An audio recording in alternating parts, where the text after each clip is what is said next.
S, நேற்று மாவட்ட செயலாளர்களோட திமுக தலைவரும் தமிழக முதலமைச்சரும் ஒரு ஆலோசனை நடத்துகிறாரு. அதில் அவர் பேசின விஷயங்கள், அப்போ கட்சியினுடைய செயல்பாடுகள், இதை மையமாக வைத்து தான் இரண்டாவது தலைப்பு எடுத்திருக்கிறோம். சீனியாரிட்டி இனி இல்லை, வெற்றி பெற்றால் பதவி, சிஎம் பேச்சு, திகில் திமுக. விராப் என்ன சொல்லுது பார்க்கலாம். 2026 சட்டமன்ற தேர்தலுக்காக வேட்பாளர் நேர்காணலை திமுக இன்று துவங்கியிருக்கிறது. முன்னதாக நேற்று மாவட்ட செயலாளர்கள் கூட்டத்தில் பேசிய முதல்வர் மு.க. ஸ்டாலின் கட்சி நிர்வாகிகளுக்கு கடும் எச்சரிக்கை விடுத்து பேசியிருக்கிறார். கட்சிக்குள் குழப்பம் விளைவிப்பவர்கள் எவ்வளவு பெரிய பதவியில் இருந்தாலும் அவர்கள் மீது கடும் நடவடிக்கை எடுக்கப்படும் என எச்சரித்த முதலமைச்சர், கட்சியில் இனி சீனியாரிட்டி எல்லாம் இரண்டாம் பட்சம்தான், அதிக வெற்றியை தரும் நிர்வாகிகளுக்கே அமைச்சர் பதவி என்றும் சொல்லியிருக்கிறார். இந்த முறை திமுகவின் வேட்பாளர் பட்டியலுக்கு பெரும் எதிர்பார்ப்பு எழுந்திருக்கிறது. இளைஞர்கள், பெண்களின் பிரதிநிதித்துவம் வேட்பாளர் பட்டியலில் எந்த அளவுக்கு இருக்கும், சீனியர்களுக்கும் அதே முக்கியத்துவம் தரப்படுமா போன்ற கேள்விகள் எழுந்திருக்கின்றன. முதலமைச்சர் மு.க. ஸ்டாலின் மாவட்ட செயலாளர்களுக்கு விடுத்த எச்சரிக்கையால் திமுக நிர்வாகிகள் தேர்தல் பணிகளில் படு சுறுசுறுப்பு காட்டுவார்கள் என்று எதிர்பார்க்கப்படும் நிலையில் புதுமுகங்கள் தேர்தலில் ஜொலிப்பார்களா என்ற கேள்வியும் எழுந்துள்ளது. திமுகவில் என்ன நடக்கிறது? விடை தேடுகிறது இந்த RDX. 134 தொகுதியில தலைவர் தான் இந்த ஸ்டாலின் தான் வேட்பாளர் நினைச்சு வேலை பாருங்க.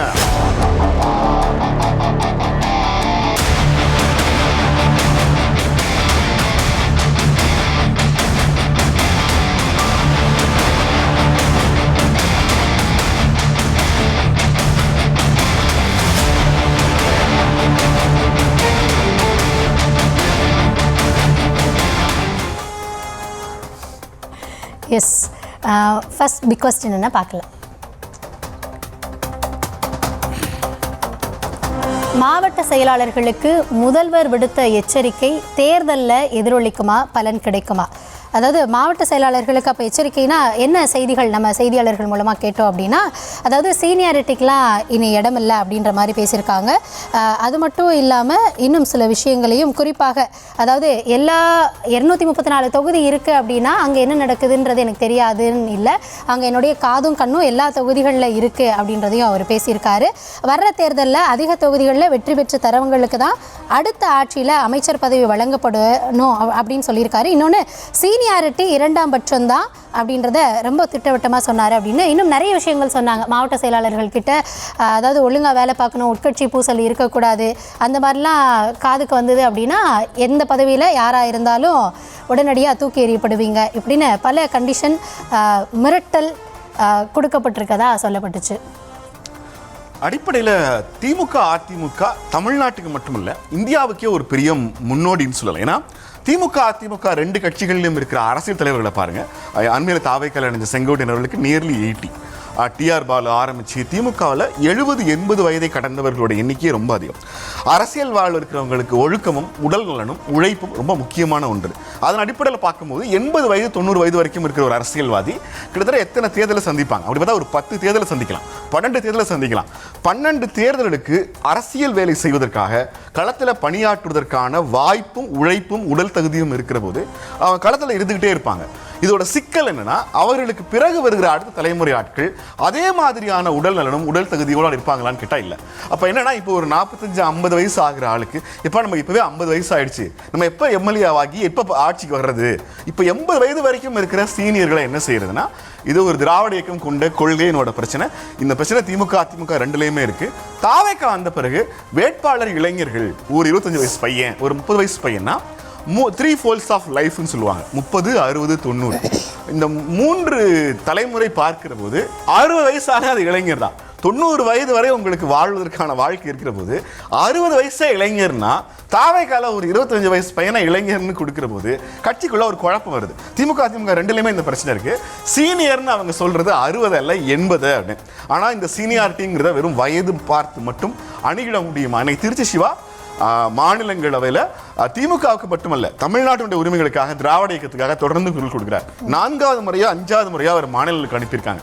அவர் சீனியருங்கிறத தாண்டி அவங்க இன்னமும் உழைக்கிறாங்க, தங்களுடைய அரசியல் உழைப்பை சரியா முன்வைக்கிறாங்க. அடிப்படையில் திமுகவில் ஆளுங்கட்சியாக இருக்கிற போது கட்சிக்குள் உட்கட்சி பூசல்கள் இருக்கும். இந்த முறை அது ரொம்ப அதிகமாகவே இருக்கிறது. அதுவும் ஒரு கால் திமுக எடுத்துக்கிறது சீனியர்களை விட புதுமுகங்களுக்கு புதுமுகம்ங்கிற வார்த்தை வேற, இளைஞர்கள்ங்கிற வார்த்தை வேற. புதுமுகம்ங்கிறது களத்தில் உழைச்சிக்கிட்டே இருப்பாங்க, அவங்களுக்கு எந்த விதமான வாய்ப்பு கொடுக்கப்பட்டிருக்காது. ஏற்கனவே எம்எல்ஏவாவோ நகராட்சியிலேயோ ஊராட்சியிலோ பதவியில் இருந்திருப்பாங்க, அவங்கள எம்எல்ஏவா ப்ரமோட் பண்ணுறது, இப்படி 2-3 கேட்டகரி எல்லா கட்சிகள்லையும் இருக்கும். அப்புறம் புதுசாக உதயநிதி கட்சிக்கு வந்த பிறகு, இளைஞரணி பொறுப்பேற்ற பிறகு இளைஞரணியை அவர் பலப்படுத்தியிருக்கிறாரு. கிட்டத்தட்ட திமுக பொறுத்த வரைக்கும் ஒவ்வொரு தொகுதியிலையும் 3 to 4 பேர் பட்ட பட்டியல் முழுமையாக ரெடியாகி முதலமைச்சருடைய டேபிளில் அது இருக்கு. மாவட்ட செயலாளர்களுக்கு இந்த சிக்கல் இருக்கு. தன்னுடைய மாவட்டத்தில் தனக்கு கீழே தன்னை கைக்கு அடக்கமாக ஒரு ஆள் எம்எல்ஏவா கிடப்பாங்களா? அப்படி ஒருபோதும் மாவட்ட செயலாளருக்கு அமையறது இல்லைங்கிறது வேற வகை. ஆனால் திமுக அதிமுக இந்த சிக்கல் இருக்கு. இந்த சிக்கலை முதலமைச்சர் எப்படி எதிர்கொள்ள போறாருன்னு தெரியல. முதலமைச்சர் கேட்கும் போது ஆமாங்க ஐயா ஒற்றுமையா இருந்து வேலை பார்ப்போம்னு சொல்லிடுவாங்க. ஆனால் திமுக அப்படி செய்யும்னு எனக்கு தோணலை.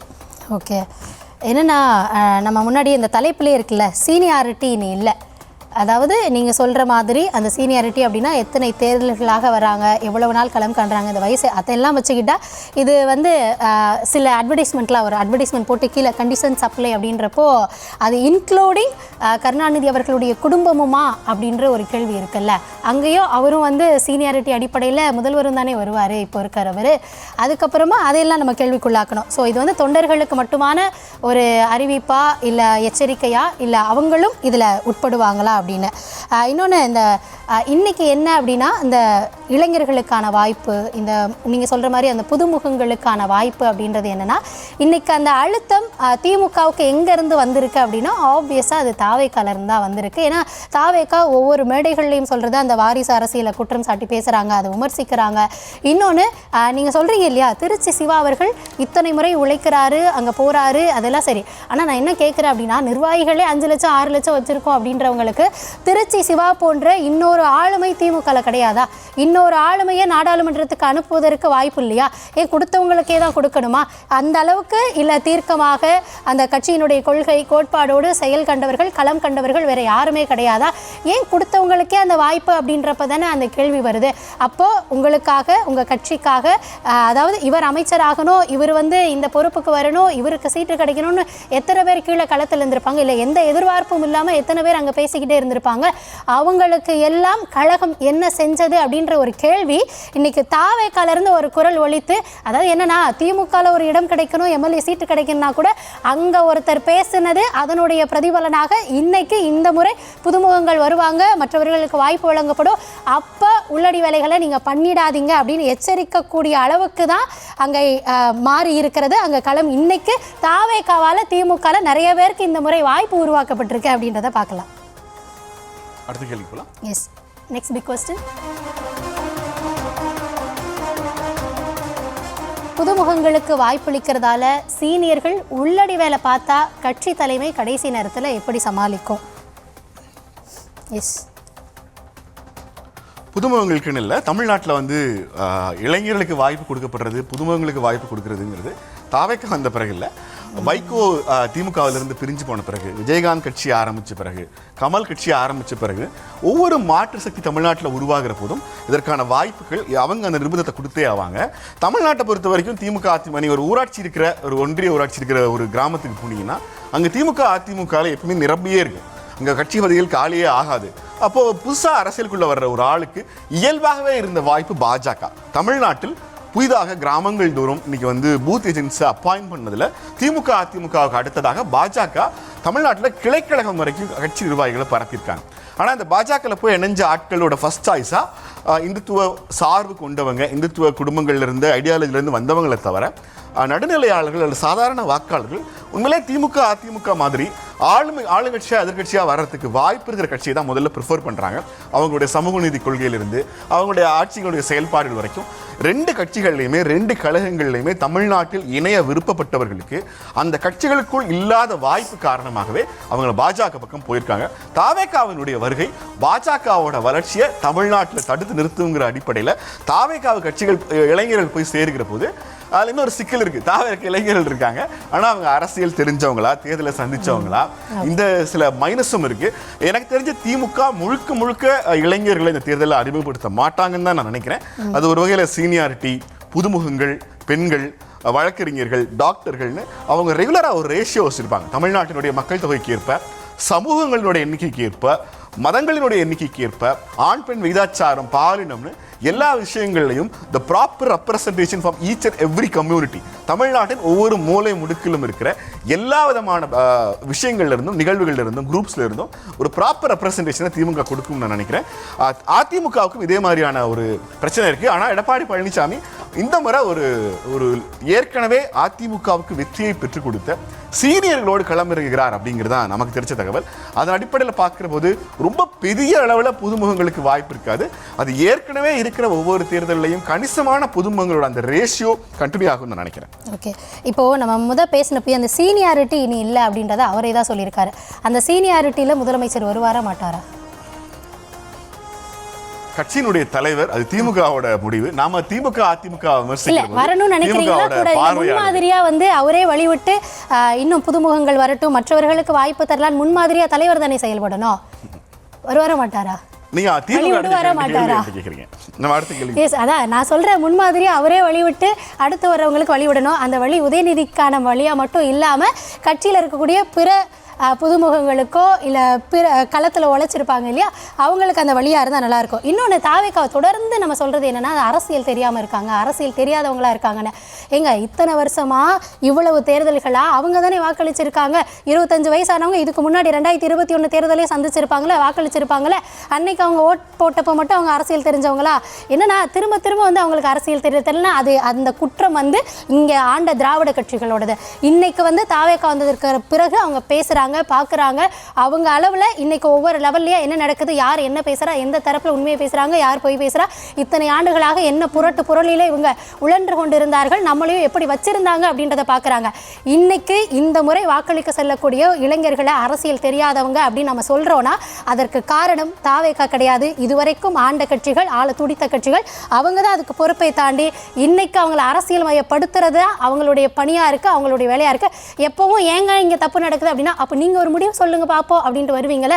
அதே மாதிரி தான் நீங்கள் அரசியல் மயப்படுத்தாமல், அரசியல் தெரியாமல் வச்சிருந்த ஒரு ஜென்ரேஷன் அடுத்ததாக வளர்ந்து வரக்கூடியவங்களை அவங்க நீங்கள் தாங்க அரசியல் மயப்படுத்தணும்னு இன்றைக்கும் காமிக்கிறோம். அதுக்கும் அவங்க ஒவ்வொரு வேலைகளில் அடுத்தடுத்த கட்டங்களில் பேசுகிறாங்க. பல இளைஞர்கள் பேசக்கூடியதை இன்றைக்கி நம்மளால் பார்க்க முடிகிறது.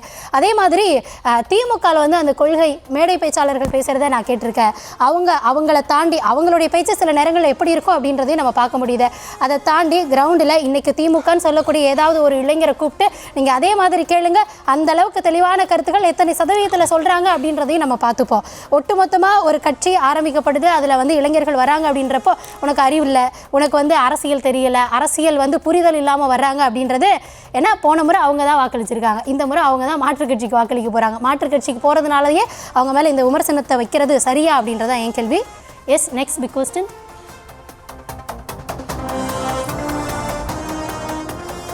மிரட்டி தேர்தல் வேலை பார்க்க வைக்கும் அளவில் தான் திமுக நிர்வாகிகள் இருக்கிறார்களா? Yes Nelson. ஆமாம், மிரட்டி தேர்தல் வேலை பார்க்க வைக்கும் அளவில் தான் திமுக நிர்வாகிகள் இருக்கிறாங்க. திமுகங்கிறது ஒரு நமக்கு தெரியும், மாவட்ட செயலாளர்களுக்கு கலைஞர் இருந்தபோது என்ன மாதிரியான ஒரு அதிகாரம் இருந்தது அப்படின்னு சொல்லி வீரபாண்டி ஆறுமுகம் தொடர்ச்சியாக நிறைய தலைவர்களை, திமுக 2ஆம் கட்ட தலைவர்களை சொல்லலாம். ஆனால் இங்கே திமுக தலைவராக ஸ்டாலின் வந்த பிறகு கலைஞரிடம் இல்லாத ஒரு அப்ரோச் ஜெயலலிதா பாணி, திருமாவளவன் சொல்லியிருப்பார், ஒரு கலைஞருடைய கட்சி ஜெயலலிதா பாணியில் திமுகவை நடத்துகிறார் ஸ்டாலின் அப்படின்னு சொல்லியிருப்பாரு.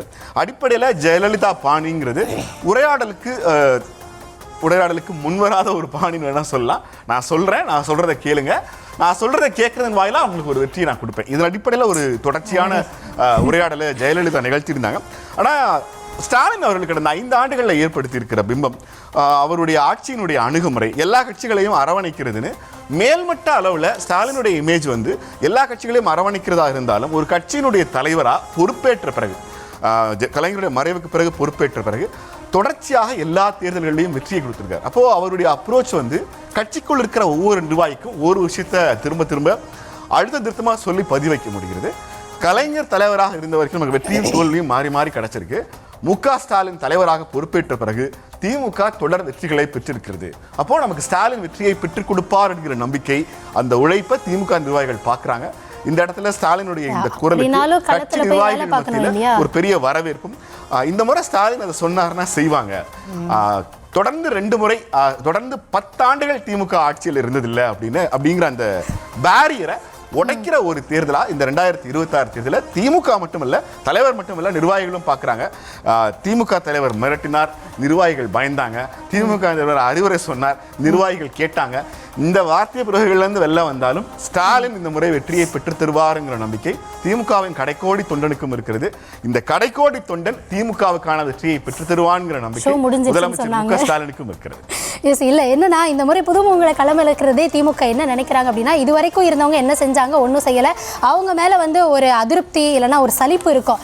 அதாவது புதுமுகத்தை யாராவது கொண்டு வந்து வச்சோன்னா அவங்க ஜட்ஜ்மெண்ட்டுக்கோ இல்லைனா வந்து அந்த குற்றச்சாட்டு கொஞ்சம் குறைக்கிறதுக்கோ இது போன்ற வேலைகளில் வந்து அது கொஞ்சம் கை கொடுக்குமா அப்படின்னு ஒரு முயற்சி அவங்க மேற்கொள்கிறாங்க. ஆனால் யார் களத்தில் இருந்தாலும் அங்கே நடக்கக்கூடிய விஷயங்கள் அது ஆள போகிறது திமுகவாக தான் இருக்கும்.